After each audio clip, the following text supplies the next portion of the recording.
Welcome all to the SnailTrail4x4 podcast. If you like going off-roading in Toyotas, wrenching on Toyotas, camping in Toyotas, and maybe even poking a little bit of fun at Toyotas, and of course, hearing about how fantastic weekends are in Toyotas, then this is the podcast for you. That's right, ladies and germs. My name is Tyler, and joining me for another episode of SnailTrail4x4 is the one and only Jimmy Jet, right over that way. What up? Doing? Good. How are you? Doing okay-ish. Okay-ish? Okay-ish. What? Are you sick again? No, I'm just tired. Oh. Yeah. Yeah, that happens when you have a kiddo. Yeah, it wasn't a rough night last night, but it was kind of like one of those nights where I stayed up because it was on the border of turning into a rough night. Sure. So, yep, I understand that. Good times. We had a late night last night as well, actually, but it was and then we had an earlier morning because the mini assistant wanted to take a shower. And we were like, there's no time. She's like, fine, I'll wake up early and take a shower. And we're like, ugh. All so right. it was just another, extra half an hour to the morning where she wakes up and then, has to do some of her morning routine, then takes a shower, and that takes a little bit of time, and then gets out and has to, continue on with life. So it just takes a little bit longer, but yeah. So whatever it is, it's just life, that's the way it is. Everybody else out there kind of has their own weird morning routines or overnight routines as well. Yeah. So, yeah. Well, we're here on, what is this, Thursday's episode? Yes, it is. Thursday. Yeah. We're coming up on the holidays here, so hopefully everybody's gearing up and has some exciting times over the next month and a half here as you get to see friends, family, have some good food, get some good presents, give some good presents. So yeah, good stuff coming up. Hopefully everybody has some fun plans over the next month and a half. Yeah, absolutely. And we've got a fun episode for you on Monday where we're going to go over our holiday gift guide that we normally do. We have a good friend joining us from the podcast again. I mean, I don't know if I would call him a good friend. Okay. An acquaintance. No, he's a great friend, Jimmy. Got it. Okay, you went the other way. Yeah. Sure. Mm-hmm. Yeah, we got a fantastic, wonderful gentleman joining us on the podcast to give us some insights on his life and lifestyle and maybe some things he's got going. Yep. But yeah, that'll be a fun episode for you guys on Monday. It's a great one for your significant other to listen to because there might be some good gifts on there that you can elbow her or, poke her and be like, that's a good one right there. Yeah. So that's a fun one to go for. Mm-hmm. And another one that's not, I don't think's on my list. I don't know who's listed on is bump stops. Those are a good option for gifts. And right now we have a discount code going on with Duro Bumps. SnailTrail4x4 gets you 15% off bump stops. Yeah. Definitely. There's some good stuff going on. We have a fun episode planned for Monday for you guys.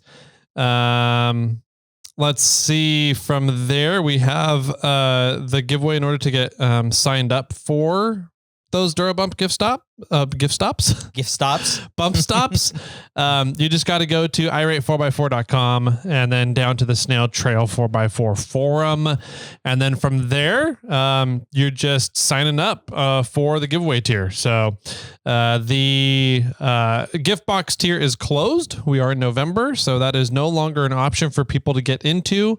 Those that are in, you're locked in until April, which will be the gift box coming out the next one in April there. So hopefully you guys all got changed around and got things modified the way you wanted to. If you were looking to get in or get out, that was your opportunity in October. It is now closed. So if you didn't get in, you wanted to get in, you got to wait till April now. Yep. So bummer, but sorry. And not really. Yeah.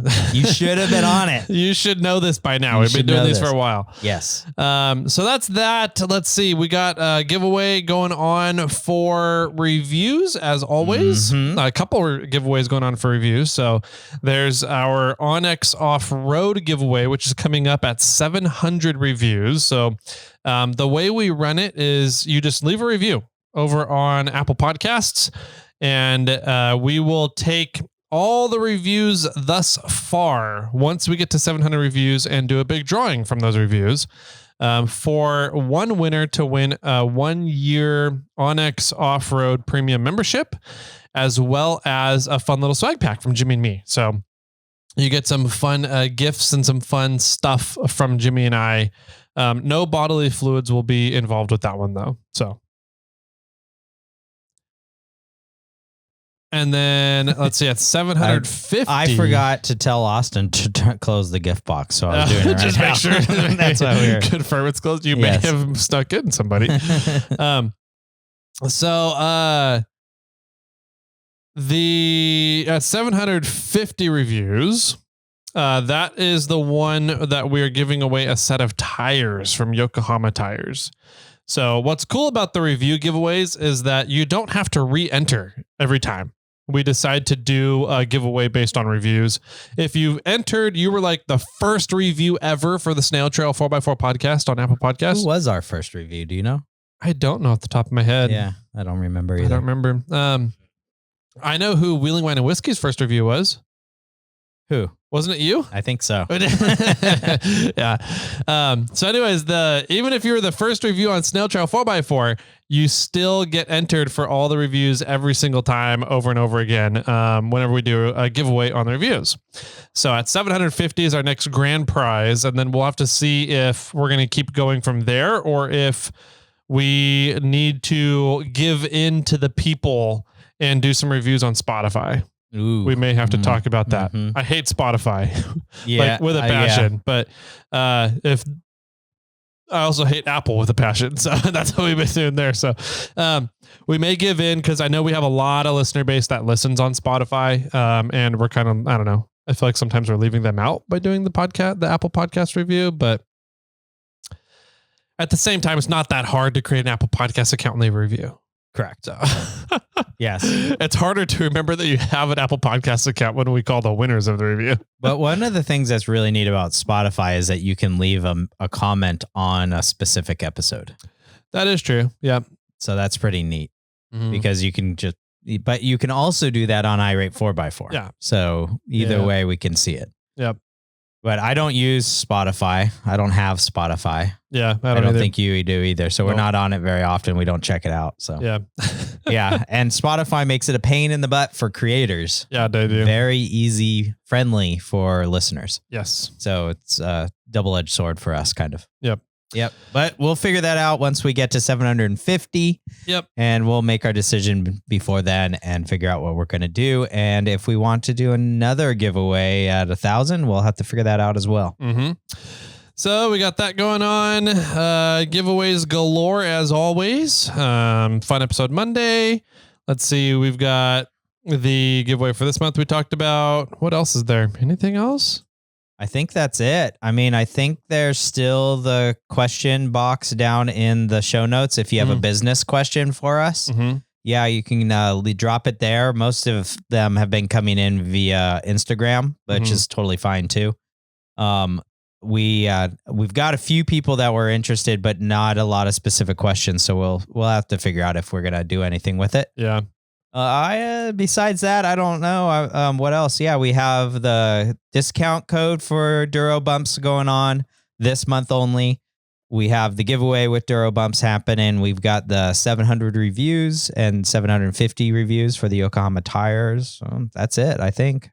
All right, cool. Yeah. Then, shall we hop on over to what we've been up to? Yeah, I think this would be a good time to have a break. Sounds good. Let's take a quick break. I'm going to refresh my coffee here, and then we'll be right on back with what Jimmy and I have been up to over the past week. Are you stuck inside? Are you not sure where you want to go to explore? Well, open the Onyx Off-Road app. It shows you all the trails around you, and it tells you their difficulty. Now you can quickly search out your next adventure or plan your next trip. Download Onyx Off-Road from the App Store. Onyx Off-Road, built for the adventurer. Welcome back, ladies and gentle ladies, boys and girls, to the main event. In this corner over here, we've got 6'4", weighing in at an undisclosed weight because he's got a dad bod not doing very much anymore, is the one and only Tyler Larson. And over in this corner, we've got the 4'8" microjet weighing in at 185 pounds, Mr. Jimmy. How you doing, buddy? I'm good. Did you watch the fight? I did. Yeah. I was so I don't know. I wanted to get into this because there's a lot of speculation. It's just a hot topic to talk about right now, right? And so, but I didn't want to get into it because it's not off-roading content. And I'm like, do people really want to talk about this? But I don't know. It's since you brought it up. But since you brought it up, Jimmy, it was interesting. It was really, really cool to see Tyson fight again. Yeah. I have never really been a big boxing fan, but it's always fascinating to me. The only boxer I've ever been interested in watching was Tyson. Okay. Muhammad Ali was interesting to watch for like 1 or 2 fights. And then you're just like, he's just outpacing everybody. He just moves faster than everybody and has better reflexes than anybody. That's all he's doing. And he was a little before our time. And he was a little before our time too, right? Yeah. Tyson was fascinating because he was 20 years old to win the world heavyweight championship. Yeah. And the way that he kind of had that quick movement like Ali, not quite as quick, but he had more explosive power than Foreman. And Foreman was highly regarded as the most powerful boxer ever, right? Sure. Mm-hmm. And so for somebody to come up at 19, 20 years old and just dominate everybody with this kind of combination of speed and explosive power was just fascinating. And it was terrifying to watch him load up using his legs and his hips the way he does. He did it better and like nobody ever did before. Right. And so taking that young Tyson and the memories I had of watching young Tyson fight, and then watching him come out in round 1 and load up, how he would like squat down and just get ready to just unleash this fury on Jake Paul, and watch Jake Paul literally run in fear. Yes. And cower in fear at this. I was like, oh my God, this is amazing to watch this glimpse of old school Tyson, right? Of Tyson back in the ring. And then that was it after round 1. Yeah. That was pretty much the whole thing. That was it. And so it was really disappointing to watch the fight go on. There was a lot of instances where you're kind of watching the fight and you're like, why didn't he follow through with that punch, right? Like he literally went to load up and have this massive, powerful right hand hook or left hand hook or something. And then he just stops at mid swing. Yeah. And you're like, what the fuck is going on? And then I don't know, it just seemed like it was just off. And you're just like, is he just 58 years old? Is it his legs? He just doesn't have the balance to do it and pull it off. Is it a confidence issue now being that old and fighting somebody less than half his age? Like, was it staged? Like the staged part never came into my mind watching the fight. Yeah. And then after the fight, all this stuff starts coming out of how, and once you start kind of looking at everything, you're like, okay, that actually makes a lot of sense. Jake Paul earns his living on, he's one of those people that just likes to create drama, right? Sure. Yep. And he earns his living by creating train wrecks for people to watch. Okay. He's that type of entertainment personality, right? Yeah. And then you go and hear and find out that the fight, a lot of it was coordinated and put together. The idea and concept of Jake Paul versus Tyson was put together by Jake Paul. Sure. A lot of the contract for the fight on how they get paid out and under what terms everybody gets paid on. A lot of that contract was controlled by Jake Paul. Yep. And originated by Jake Paul. Yep.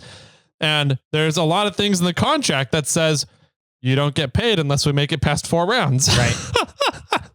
and you get more money the more rounds you go, kind of thing. And to Tyson, right? So yeah, Tyson had every incentive to not beat the bejesus out of Jake Paul, and all this is kind of coming to light now. And it's like, yep, is boxing so? And here's where the underlying issue comes with, and the ethos of boxing, right? From the viewer's standpoint, the viewers think that when you see a boxing match happening, that you're watching two people have a fair fight to see who wins this fight, right? Okay. And it's something that the average person is not going to go do themselves. Like, we're not just going to go and walk up to somebody in the street and be like, hey, let's just fight and have a fair fight. It's not Fight Club, right? Sure. So it's kind of one of those things where like people get to kind of live vicariously, like watching a train wreck. We as human beings love watching train wrecks because we never want to be in a train wreck. We don't want to cause a train wreck. We don't want them to happen to us. But when they happen, you're like, oh my God, it's such kind of a rare thing, right? And so typically people in society don't just walk up to each other on the street and start fights all the time. Typically. If you live in Oakland, it's a different story. Yeah, there you go. But so that's why I think we're drawn to boxing matches as a society, and UFC fights, right? And all these things. Because it's not something we get to do on a normal basis. Yeah. The average layperson gets to do, right? So we get to live vicariously through entertainment, through these things. But so as a viewer, you're thinking, okay, this is going to be a fight, right? But really it comes down to all the money, the entertaining that's going on. How do you get the entertainment value? How do you draw the crowds to draw the biggest money, the biggest profit for the event, right? And in the case of Tyson, undisputed world champion of boxing at 58 years old, going against a guy that is not very well trained in boxing, multiple times had left himself wide open to get knocked the fuck out, and an undisputed world heavyweight champion not taking advantage of that. I think that I think it's pretty clear that there's an issue maybe with the sport of boxing that is kind of this facade of, is it really a fight or is it just entertaining, and how do you draw the biggest crowds? Well, in regards to that, I think that the issue falls with Jake Paul. Not this instance, not so much absolutely boxing. I mean, I think boxing, I don't watch boxing. I've never, my family has never been into boxing. You know, is boxing WWE? Probably not. It's not. Yeah, I don't think it's like scripted the way WWE and wrestling was. Yeah. But I don't know. I mean, I have no evidence one way or another. I can't argue if it's real or not. I think real boxing is two dudes in a square fighting. But the Jake Paul fight, I didn't want to watch it. Yeah. The assistant wanted to watch it. She's like, I want to see how it goes. I'm like, I don't want to be on Netflix. Like, I don't want them getting who watched. I don't want to give another, if I'm online, Jake Paul's getting $1 from it or whatever, cents or however it worked out. Yeah. It's like, I don't want to give Jake Paul any money, whether I'm watching it online or not. And she's like, I want to watch it. I'm like, okay, fine, whatever. And then while it was going on, it was like, they're wrapped up, hugging in round one. I'm like, this is stupid. Yeah. Like, why the round one and they're like acting too tired to fight. Yeah. And then you find out that it had 2-minute rounds instead of 3-minute rounds. Yep. Right. Which I think favored Tyson. I think totally favored Tyson. Right. Yep. In lasting longer. And then they went to heavier gloves, which slowed Tyson down. So he couldn't hit as hard. Yep. Right. But also that favors Jake Paul because he's younger and probably fitter. Yep. And so it was this interesting kind of, how do we last 8 rounds? And how do I not get knocked out? Yeah. Yeah. So I was just like, this is designed to just be entertaining. It's not designed to be a fight. Yeah. And then I find it funny. The entertainment factor was all in the hype. Yes. The fight itself wasn't entertaining at all. Not really. Round one was. Round one was entertaining. That was fun to watch Tyson. Yes. In round one. And Jake Paul run for his life. Yeah. Oh, man. But what another thing I do find kind of hilarious is the fact that Jake Paul's like, I beat Mike Tyson. And I'm like, you defeated a 58. You beat on paper a 58-year-old man. Yep. Like, you're proud of that? Yep.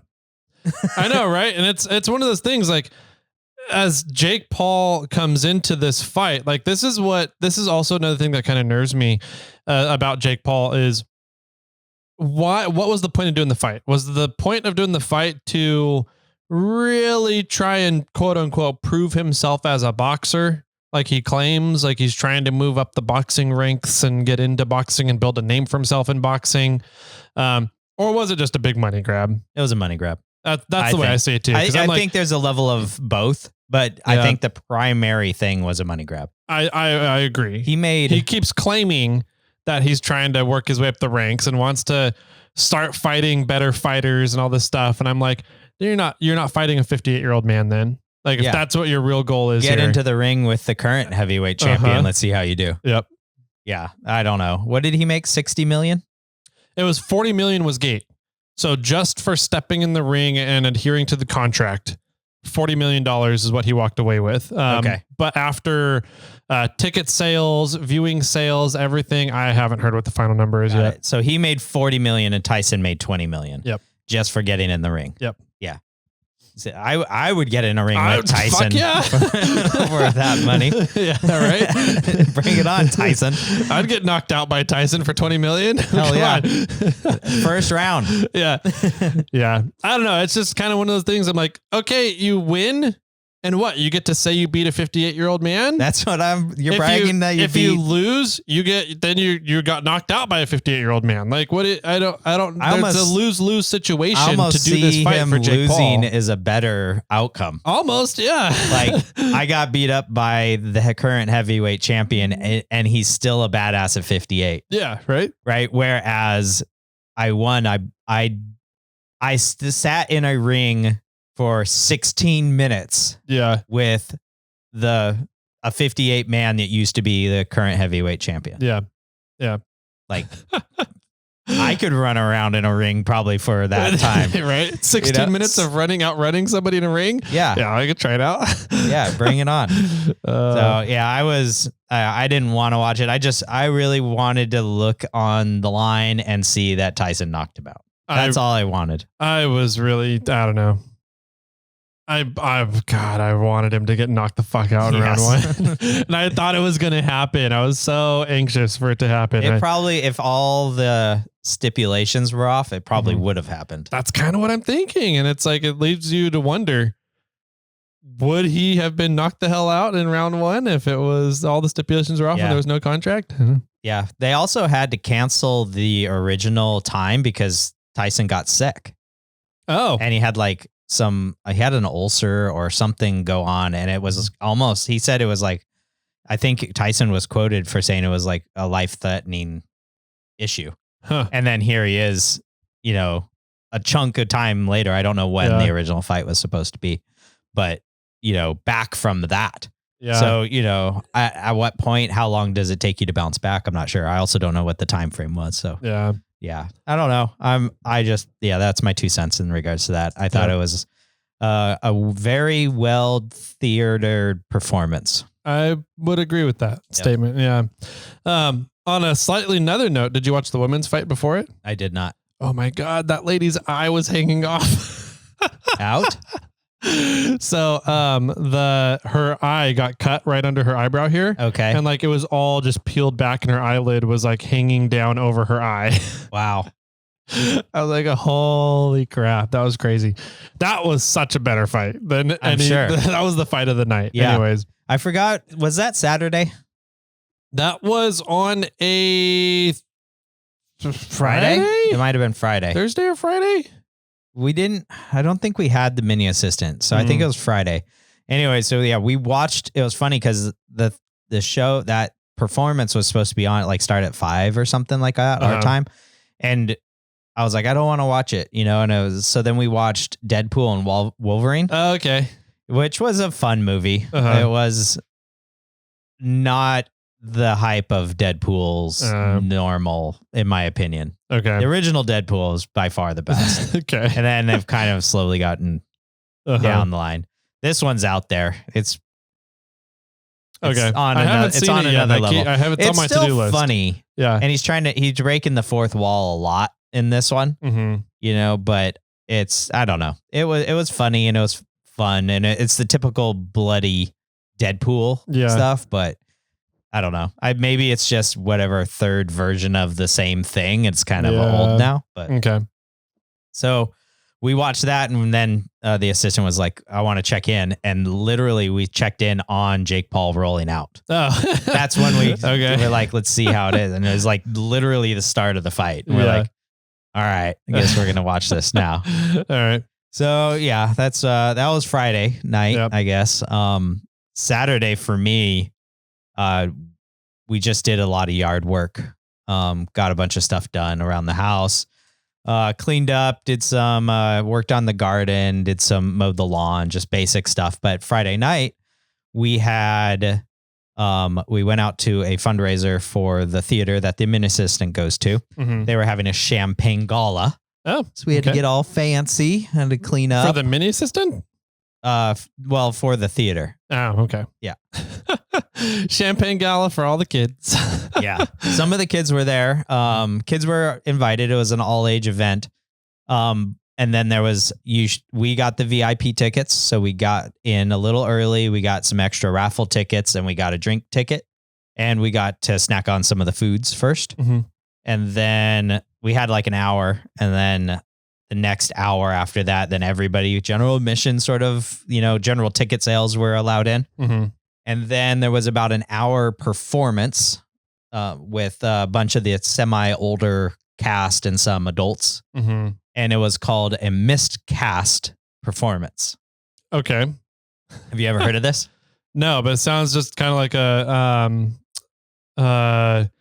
crap, what's it called? When an alumni event kind of thing, right? Where it's like previous people that are no longer acting, espionizing at the theater. Sure. It could be some of that, but mainly it was guys doing ladies performances and ladies doing guys performances because they would never have the chance to do that at a theater performance. Okay. So there was like, what song out there in the world, would I want to do that I've never been able to do, who knows what it is, but, maybe it's Annie, or The Sound of Music, it's like, that's not a ever going to be a dude's performance, but at this event, it could be. Yeah. Right. So one of probably the one performance of the night was from Chicago, the theater performance of the play Chicago, where it's sort of this burlesque dancing scene of the ladies kind of talking about how they killed their mans. Jail. Fuck, what is that called? Jail. Oh, anyways, that's an awesome song. Yeah. It's an awesome song. Yeah. And so it was done by like 6 guys. That's funny. They were dressed up in just like nice clothes, not anything fancy. Like 1920s gangster clothes? Yeah, not like that. It was just suits or whatever. Yeah. But they had chairs out, and they were dancing around and they did the whole song, and it was really quite comical. Yeah. But there was a lot, there was another one from Chicago where they, he was talking about like his tits, and there was a guy, just talking about tits and stuff. So it was just, it was just funny night, a lot of ladies were doing some of the men's songs from other theater shows. And so, yeah, we got a few drinks. We were able to take our drinks into the theater, which isn't normal. And so we just hung out and just had a good time that afternoon and evening, and saw some fun theater performances. And then I bought $100 worth of raffle tickets, and we threw it in a bunch of like just raffle prizes, and we ended up winning 4 items. Nice. We didn't win anything last year, and we won 4 items this year. We ended up winning a gift basket from the Nugget, which is a grocery store out in this area. Mm-hmm. And it had 2 bottles of wine in it, a white and a red. And it had some pasta sauce, pasta, and olive oil and balsamic vinegar. Nice. And a $50 gift card to Nugget. Oh, Not okay. bad. We ended up winning a coding class for kids. Yeah. Okay. So they teach the kid how to code, and then they write themselves a video game Yeah, of nice. some sort. Uh-huh. And we sort of brought it up to the mini assistant as like, hey, are you interested in this? If not, we'll, give it to my nephew. Mm. And she's like, no, I want to do it. That sounds so cool. And we're like, all right, perfect. Did not expect that from her, but totally in. And let's see, what else? We won 2 other items. Oh, we won theater tickets to another theater that's in Folsom. That on Sutter Street, there's a tiny little theater there. And so we won some theater tickets there. And what was the other thing? I don't remember what it was, but it was a decent little value. So we ended up like way making our money back. Yeah. Which was pretty cool. But I don't know. We had a great time. Really enjoy the stuff from the theater after volunteering and doing some donation work, and going to some of these fundraisers. I've gotten to know quite a few people that are in that circle, and it's fun to now attend and have, sort of people to talk to besides just the assistant at the event. We walked in and there was a table like right at the entrance of all the people that we went wine tasting with. Oh. And then we're like, we had our glass of champagne. We went and took our photo, and then we walked over to that table and started chatting with them. And then since we're at the front, a bunch of other people were walking in. So I got to say hi to some of the guys that were there for when I volunteered for set building, which Jungle Book's coming up. Okay. So that's going to be a fun set to build for sure. They're talking about raising the height of the stage a little bit, and they're going to add trampolines into the floor. That'd be fun. Dude, I think that'd be really cool. Okay. So that'll be interesting to raise the stage and set it up that way. So that'll be pretty cool. I'm excited to help out with that when I can. And then after that, we went next door pretty much to the speakeasy. Okay. And we, since we're all dressed up, we look nice, we've had a few drinks, and we're like, well, let's just go to the speakeasy. Oh, we could walk across the street to our favorite watering hole, but they're only open for like another hour, or we could go to the speakeasy since we're nice. And so we went to the speakeasy. We got in like no time. There wasn't really a wait. And then we sat down, and we probably waited for like 15, maybe 20 minutes to even order our drink. Jeez. Yeah. And we even flagged somebody, and they're like, oh, I'll be right over. And like, just took them a long time. And then by the time they ordered our drink, they said, okay, thanks. They went away. The lady, another server came back and said, what drink did you guys order? What? And we said the drinks to them again. And then she said, okay, thanks. In 3 minutes, it's going to start to be happy hour. So I'm just going to wait for 3 more minutes to enter your drink. Okay. And we're like, we've been here for 20 minutes minutes here already. for 20 minutes. Like, fine, we'll save a little money. And then it took a little, like quite a while to even get our drinks. Jeez. And then they brought me the wrong drink. Oh, no. Yeah. And so I ordered a Ramos Fizz because this place has had I went in there the very first time a few years ago, and I said, surprise me. Like, your bar, your menu, everything, like give me something good. And he brought me a Ramos Fizz. Okay. And I've never had a Ramos Fizz before in my life. Well, I don't even know. I've never heard of that. It's a gin drink with an egg white. Okay. That's all I know. Okay. They make it froths up. It like rises up out of the glass, and it keeps its conical sort of shape. Okay. And then, it's just a neat drink. It's semi-sweet gin drink. I'm not a gin fan at all. Like, I don't like gin. Yeah. And this is the one drink that I've had that I'm like, wow, gin's not bad. Okay. Not all bad. Yeah. So I ordered a Ramos Fizz, and when it came to me, they set it down, and I looked at it, and she's like, oh, this is like our version of a Ramos Fizz. And then she walked away. And I took a drink. I'm like, this isn't a Ramos Fizz. Like, who's making their version of a drink that I order? Like, why don't you just make me the drink I ordered? And so another like 15, 20 minutes rolls around. Nobody comes by and checks. Nobody has anything. And I flag a server, one of the waitresses down. And she's like, how's it going? I'm like, actually, it's not going good. Like it took us 15, 20 minutes to get a drink or to order our drinks. It took us 15, 20 minutes to get a drink.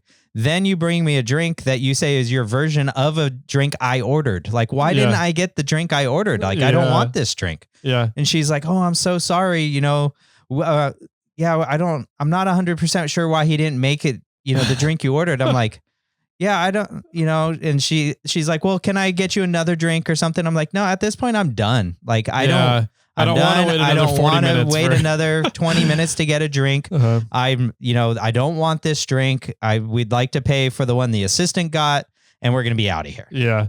And then, she was nice and she's like, no, I apologize. Sorry that all happened. We'll just comp these drinks and, you know, you guys can go. And we're like, okay, bye. And then as we were walking out, we got an Uber that night. The Uber said it was picking us up on the other side of the road. So we walked across the road. And then right then, some of our favorite bartenders were coming out of Monk's. And we're like, we should have come over here.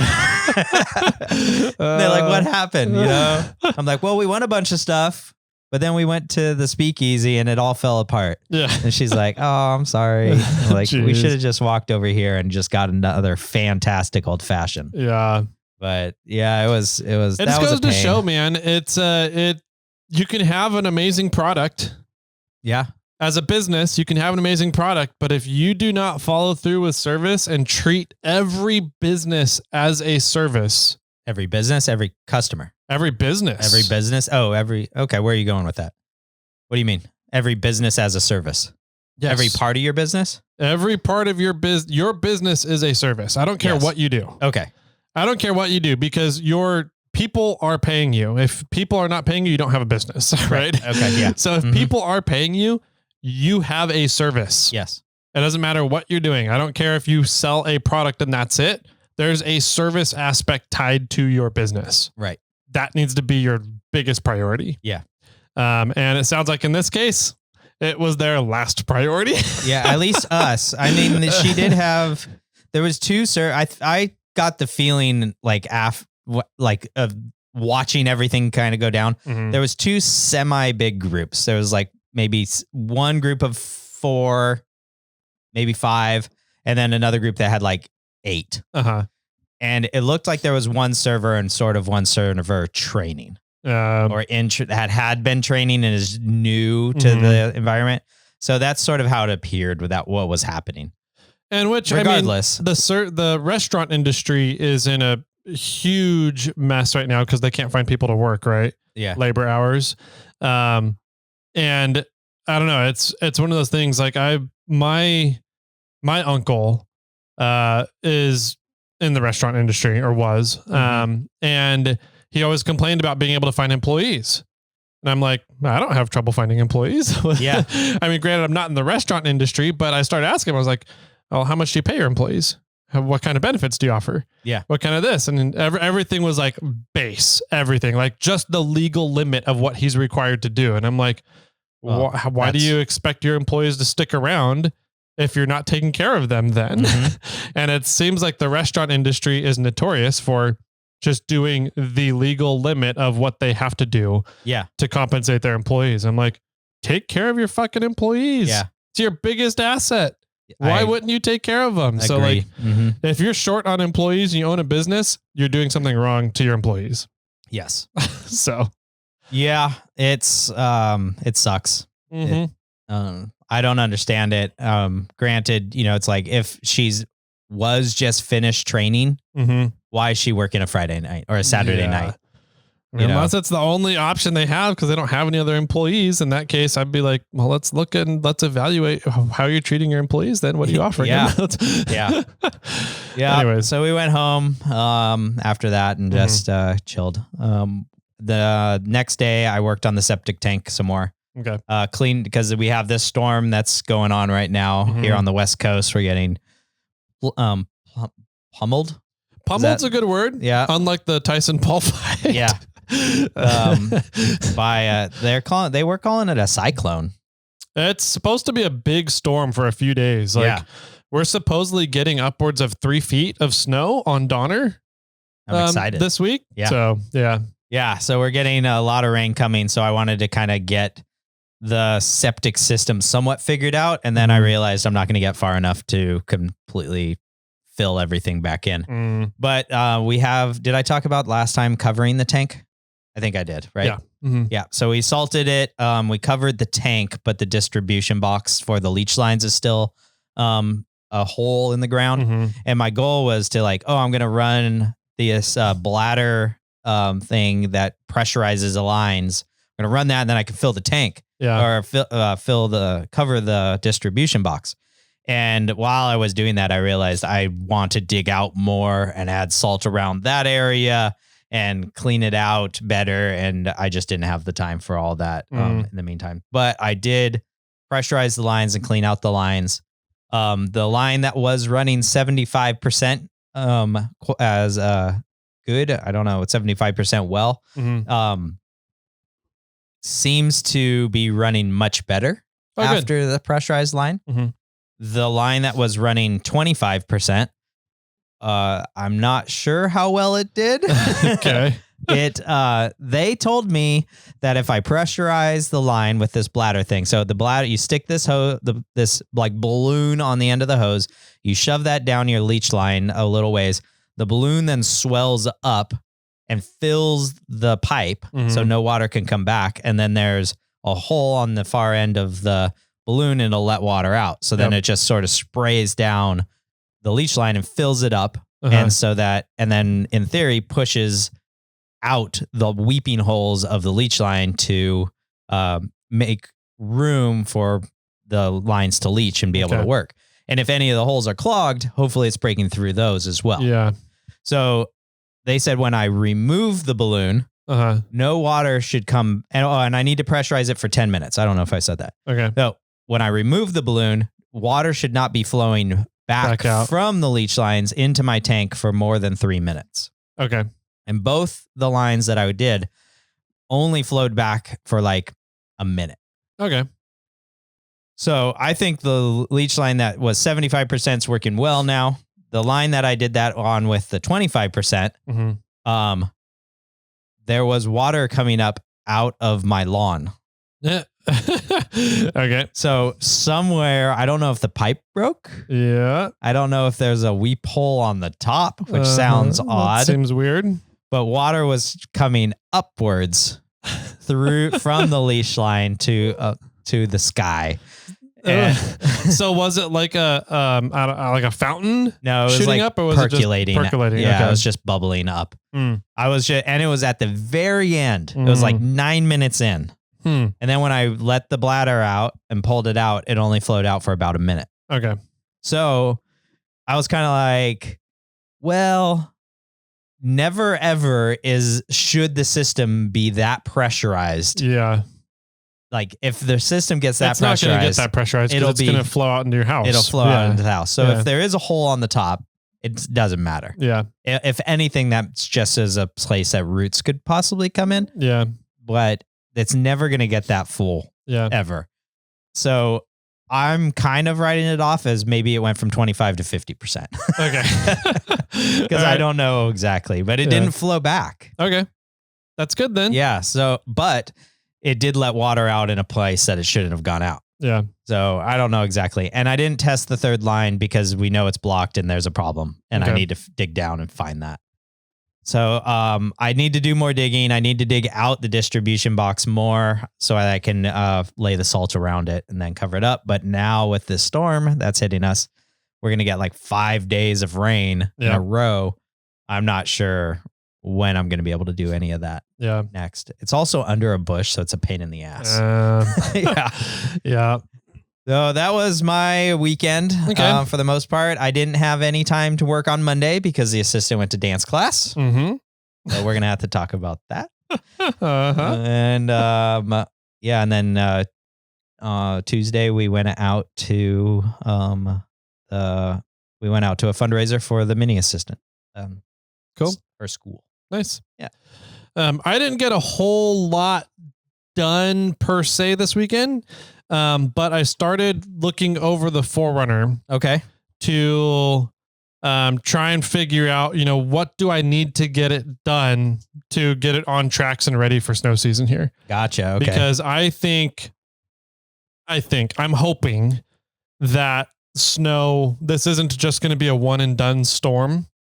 Like this is going to be the only storm we get all winter. We've had that before where a massive storm comes through mid to late November and that's all we get until like the end of January. Yeah. I'm hoping that's not the case. Fest back. Yeah, exactly. I'm hoping that's not the case, but I'm looking at the Forerunner now because the alternator is almost done. Okay. And so what do I need to do to the Forerunner to have it ready for snow wheeling? Okay. Nice. So update on the alternator. Yeah. What's up with that? So you know how I mentioned there was a couple things rattling around inside? Mm-hmm. They never mentioned that at all when I talked with them. They said that the alternator has been getting very hot. In the sense that it burned up the stator in the alternator. I'm not sure what the stator does. Okay. But it got burned up. Wow. And the Are you coils, sure they did maybe just didn't stutter a little and it should be the starter? The starter in the alternator. Yeah. Alternator starter? I don't know. No, they said the stator. And they said that something else was burned up and there was a lot of heat. I don't want to say damage. It was what they say heat evidence in the coils. Okay. So they said the alternator is getting very hot. And that's what's going on. So that leads me to, I have two questions about that. And I chatted with them about this. I didn't ask them about my second question, but my first concern was I'm running a lithium battery. Okay. So lithium cells and the lithium iron phosphate, which is typically what the cells are made of, right? Mm-hmm. It's the anode cathode materials.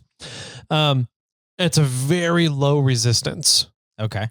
And so you can charge lithium batteries very, very quickly, which means you can overcharge them very easily and get them too hot where they explode, which was always the big issue with lithium batteries when they first came on the scene, and why you have to have explosive tags anytime you're shipping lithium batteries on your packages.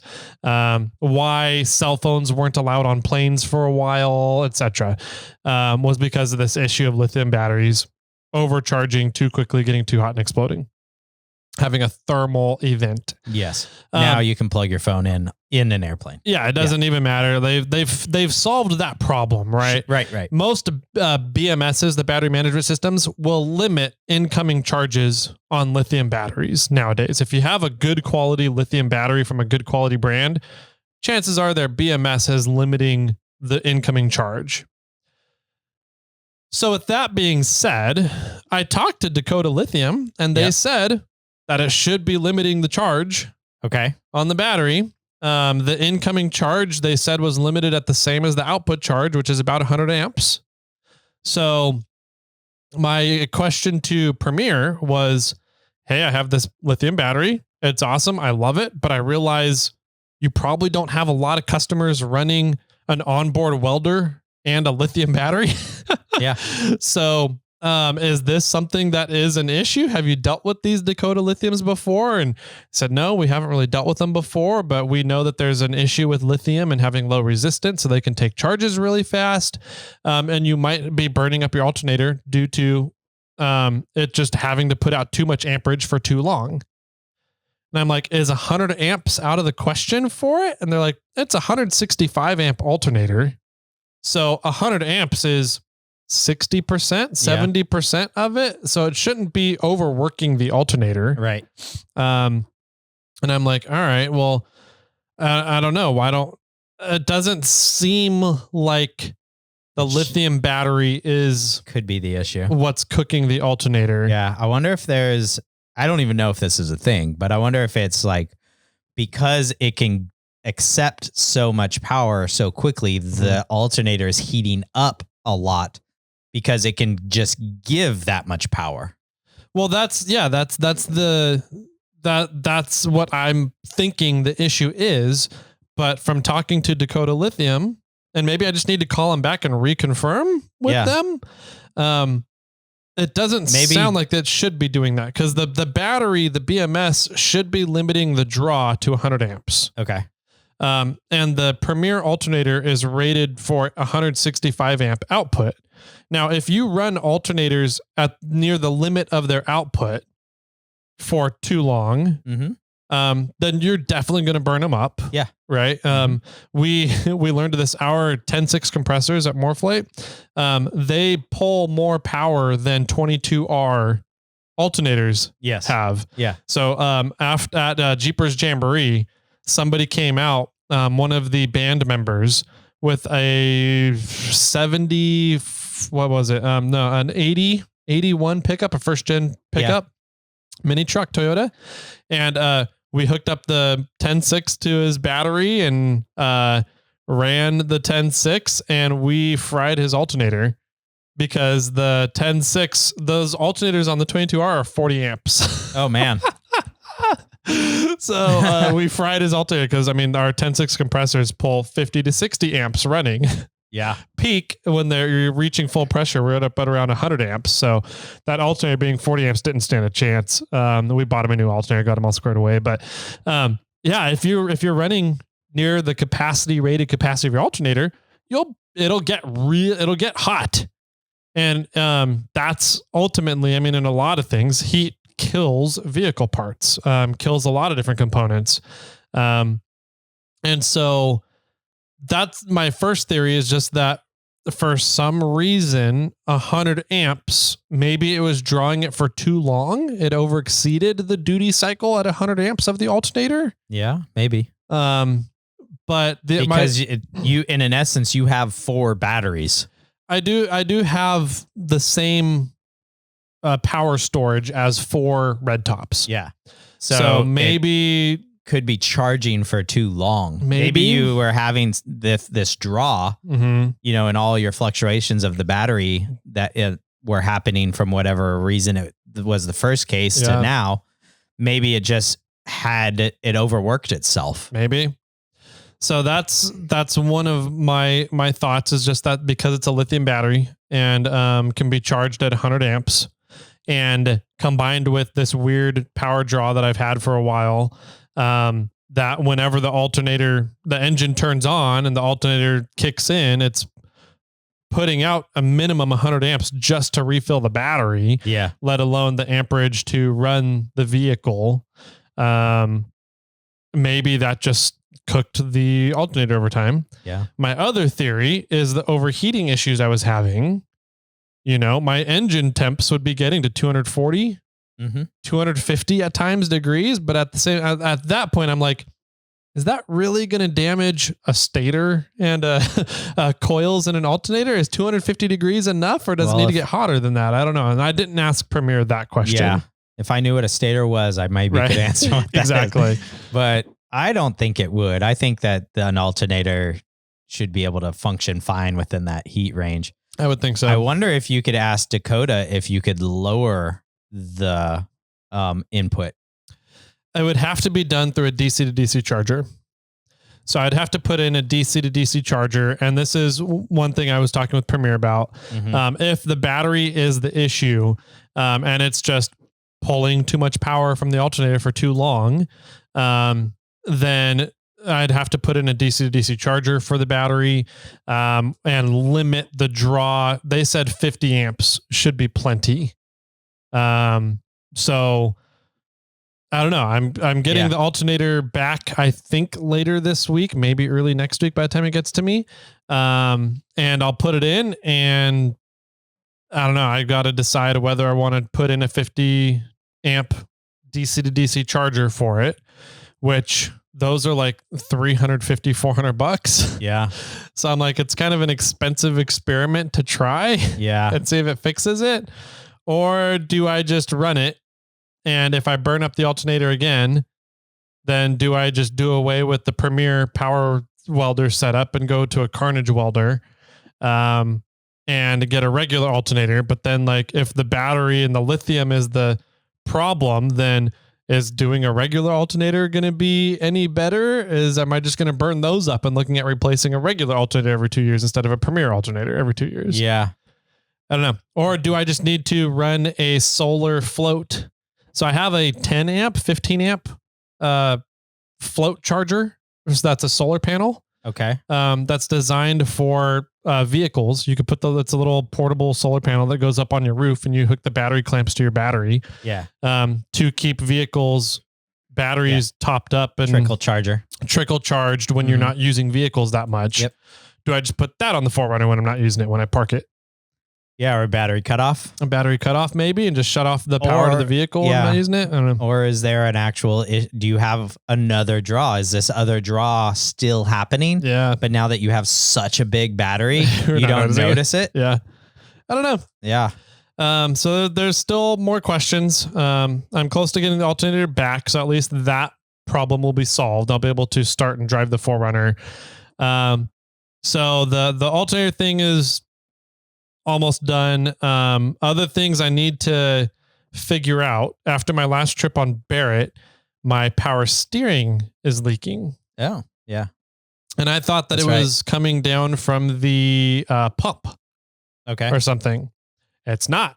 Oh. It's coming from in front of my radiator, and then traveling down my radiator, and then down the side of the radiator, and then down to the ground from there, which is like 2 or 3 inches from the pump linearly. Right. So your cool line, or my cooler, my power steering cooler power steering line, cooler up front. Yeah. And so I traced it back, and I don't know if it's the input or output on it, is leaking at the hose clamp connection from the hose to the cooler. So I don't know that cooler looks like it's seen better days anyways. Yeah. So I don't know if the cooler is clogged up internally for some reason, and it's just not able to push fluid through, but then I wouldn't have any steering. So that doesn't make sense. No. Yeah. Or I just, maybe that the hose is done. I need to replace that power steering hose. Or maybe you just need to tighten it. Maybe I just need to tighten it, and that's it. It came loose for some reason. So that's another thing I need to look into. I need to make a new bracket for the siren. Okay. The siren bracket, due to it actually broke at King of the Hammers this year. Oh. I think that got close to breaking at King of the Hammers, and then I finished it off on another trail, just due to vibration. So I need to make a new bracket for the siren speaker, to resist vibration better. I need to do that. And then I need to figure out a new mounting location for the chains for the tracks in the rear axle. Right. So you don't invert them. Yeah. Because right now we welded 2 chain links to my axle tubes to connect the limiting straps for the tracks. Yes. To that little chain link. Okay. So the problem is that chain link is too close to the rotational fulcrum of the track. Right. Sure. So as the track wants to rotate around the axle, where the limiting straps are connected to is too close to that rotational point. It needs to be further away from that rotational point in order to limit the rotation. Wow. Yes. And so I thought that 2.5, 3 inches away would be enough to limit the rotation. It's not. So I have to redo the limiting strap connection points in the rear axle for the tracks. Interesting. Yeah. Yeah. What are you thinking about doing? Raising it up a little somehow? No, I think I'm going to leave the rear chain there to the axle, and I'm going to move the front chain, the front limiting strap, to my lower link. Okay. So the lower link will be the limiter for the rear tracks. Might put an odd strain on the bushing of that link. It might on the Heim joint. Yeah. The Heim joint. It'll be so if you think about a Heim joint, it's essentially pass-through cylinder within some sort of bushing, right? Yes. Held within the joint. And so in theory, as long as you are pushing on the same surface as the joint itself, and you're not lateral loading that bushing, then that's what a Heim joint is designed to withstand. Okay. And so having the force right now, the force of a link is typically on the back side of a joint and the front side of a joint, right? So if you think of the shank of the joint as the front side, if you're looking at the joint from the side angle profile view, okay, and then the shank is your front side of your joint and the back side is the back opposite of it. So your top and bottoms are still going to be just as strong as the back side of the joint. Okay. So by putting the limiting chain on the link, you're just adding force to the bottom side of the joint, or I guess the top side, because that's where the bolt is going to be pushing on, right? Correct. So it should, in theory, be the same strength as the front or back side of the joint. It's the lateral loading of Heim joints that you don't want to do. Got it. Okay. Yeah. Interesting. Yeah. I'm curious to see how that goes. Yeah, me too. So we'll see. The kiddo is, we're at, what are we at? 8 months old. Yep. So, we're planning, he's eating solid foods. Oh, wow. Okay. So, finger foods, right? We're working on that pincher grap to be able to grab foods. But he is eating solid foods. So really, softer stuff. He can't chew up hard foods, but yeah.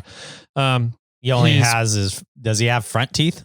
Bottom front teeth is all he has. His top front teeth haven't come in yet. So he's like a llama. Yeah. It kind of does look like a llama when he smiles. It's funny. But with that being said, his diet is about 50% boob milk still and 50% purees and solid foods. Yeah. Okay. So once he's off of boob milk, then I can start taking him on more trips. Sure. Because I'll be able to take him away from mom. Yep. Right. You don't need the boob around. I don't need mom around anymore. So we're kind of starting to get to that point. And so mom is actually, she claims, I don't know how, if she'll follow through with it. Yeah. But she said she's excited to go out and do some daytime snow wheeling trips with the tracks and the kid. Okay. This year, this snow season. So now, like, I'm all motivated to get things ready and get things up and running, especially with this big storm coming in here. For sure. Yeah, I just need to get everything done. Once the alternator is back, I'm going to take the Forerunner back to Dave. Yes. Dave Pfeiffer. And he's going to, I think, swap out my shifters. Okay. So I'm going to get new shifters on the transmission and the transfer case. Oh, wow. Okay. Both cases. And he's talking about wanting to do triple sticks. I'm like, I don't like triple sticks. Yeah. I just don't, I feel like it's too difficult. When I shift, I want to be able to grab that whole knob and giggity and shift, the way you do it. And that center shifter on triple sticks. Yeah. You can't wrap your hand around it. You can't really, it's hard to grab it and shift with. Right. So, I like the quote unquote J shifter setup, even though I don't have a J shifter anymore. I like the twin stick setup with the front case. Right. And so we're going to do that. And then I think I'm going to have him, and I've been wanting to put in a new power steering cooler anyways. I don't like the ones that coil back and forth. I'd like to have more of a straight shot through one. It just helps flow. And flow restrictions. So I think I'm going to do one of those. And then once those are solved, then I can fully degrease the axles, get them painted up, and hopefully get all that done and ready for snow season. Because I don't think I want to go through another snow season with unplated, uncoated axles. Yeah. So, yeah. I get that. What about your shroud? The shroud's working awesome. So temperatures never even thought about increasing at Barrett Lake. So I think we'll be good. The shroud is great the way it is. Like the quote unquote mock-up shroud he did. He's not proud of it. He's like, no, I want to get you an actual one. I'm like, it works great and it still looks good. Like I had people at Barrett Lake looking at it. There were some listeners there with us and they were like, oh, this is you got the shroud finished. I was like, no, this is the mock-up. And they're like, that's the mock-up? Yeah.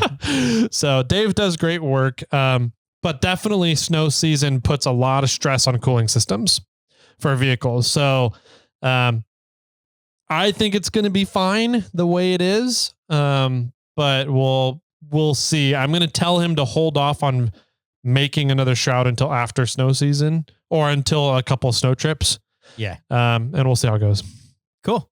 Yeah. Good. I wanted to briefly, you started talking about, working on your rig, and I've been thinking about working on Bobcat. Yeah. Because it needs some power steering love. Okay. And there's a gentleman, like, I don't know, hopefully he's off by now, but there's been a gentleman stuck at Soup Bowl over the last few days. He broke an output on his T cases. Yep. Toyota T cases. So I've never heard if he's out, but this came through like Sunday night, Monday. And I know that Chai Bun said, I have a case. Like, you can have it. Yeah. And I was like, hey, if you're going to go out there, let me know. I'd go with you. And then somebody commented and they're like, do you have a rig? And I'm like, yeah. And then I was like, do I? I can turn right. I was like, I should really fix the steering thing. It really got my gears turning that I haven't done anything. Yeah. And then we have King of the Hammers coming up in Winter Fun Fest in the works. And I'm like, I need to get this steering stuff figured out. So that's on my bucket list. Yeah. I have a few things going on Samantha. We got a few things happening there. One thing that might completely change the build in a way, sort of. We'll see. I mean, it's going to change the look of the build a lot. Yeah, we'll go with that. Yeah. It'll change the overall appearance of it, but all the four-wheel underground suspension's not going to be affected. All the axles that I'm getting aren't going to be affected. So it'll be really chassis cool. down and drivetrain are going to be unaffected. We'll see what happens. It's a stupid idea. I've got to do a lot of measuring to see if it'll work. Yeah. And I don't know if it's even a rabbit hole that I want to go down. Yeah. But we'll see. Because I think that if I I'll just kind of let the cat out of the bag a little bit. But I'm thinking about getting a different body for Samantha, an old school, like pre-smog vehicle body. Yeah. And if I just use Samantha's body, it'll be done much quicker than if I have to completely change over a dash and all the interior parts and everything, and possibly build a floor. Yeah. So we'll see. We'll see what happens. I think it'd be cool. I think it'd be I love the look of the other truck that I'm looking at. I just don't know I don't know if I want to go down that rabbit hole yet or not. Yeah. So I will probably build that up, or I might get it still because the price is good. I might just throw it behind the shop for a little bit. I might live with Becky. Yeah. It might take over Becky. I don't know. Becky's body's pretty good though, too. Yeah. So I don't know what I'm going to do, but I do think that it would be a really cool build. Samantha's body's beat, but that was the reason I bought it, because I was just going to build it into a crawler. But if I could build this into a clean crawler, that could be fun too. Yeah. So we'll see. Yeah. Real quick about the dude at Soup Bowl. Yeah. You think about it and it's like, man, it sucks to break an input or an input. Yeah. I hear people saying it's he broke the output shaft. The output shaft? Okay. Yeah. I've heard people say like, oh, get the 23 splines. They're so much stronger, blah, blah, blah. And I'm like, I've wheeled my 21 spline for years. Yeah. Years and years, until I went to the R151. Yeah. I've never had a 23 spline. Yeah. And now that I do, I'm like, okay, I'm that much stronger. Yeah. Like, okay. But I'd never, ever have heard like of a legitimate issue until this guy. Oh, really? Yeah. It's more common with, it seems like the 21 spline versus 23 spline output issue on Toyota transfer cases. The gear-driven cases, the RF1As, is that it really comes down to driving style. Yes. If you're the type of Toyota owner that loves to sit on the rev limiter all the time, you're going to have 21 spline output Carnage. shaft issues. Yes. If you're the type of Toyota owner that likes to be low and slow and use your gears appropriately and not bind up your drivetrain and not snap stuff, you'll be just fine with the 21 spline. Yeah. Turns out, you look into this dude's Instagram history, turns out he's had a lot of 21 spline shaft output shaft issues before. Yes, I've been hearing that too. And he has not fixed them and continues to go wheeling, continues to have problems. Well, he doesn't fix it with an upgrade. He just replaces the part. Yes, he's not fixing the problem. Yes.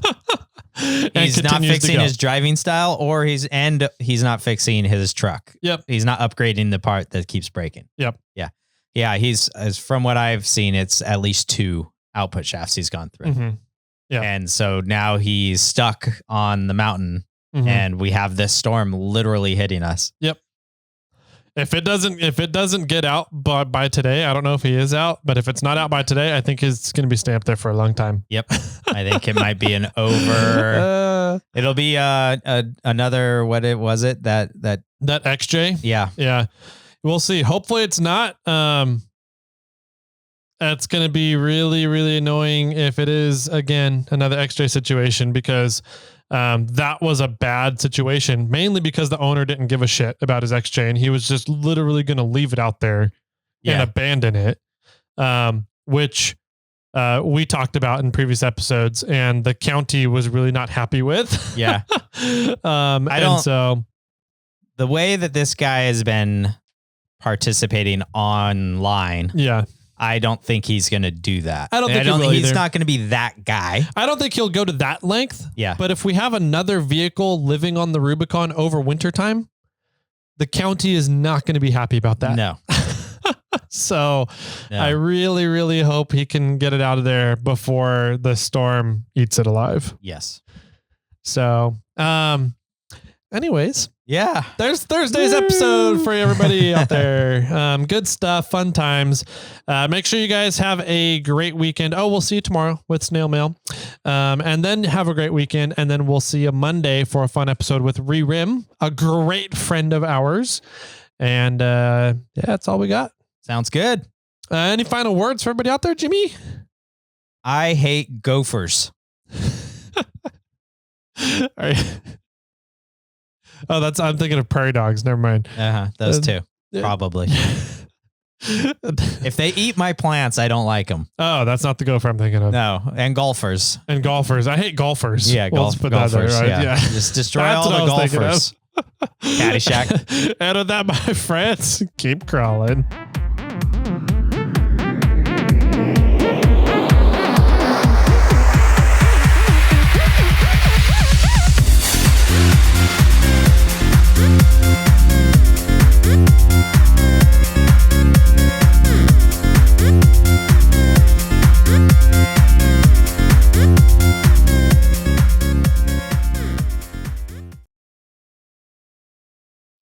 I got one for you. Okay, ready.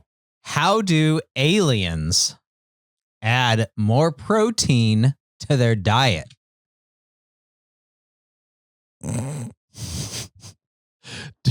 Get your mind out of the gutter. Am I allowed to give my answer? I don't know. Probing is not the right answer.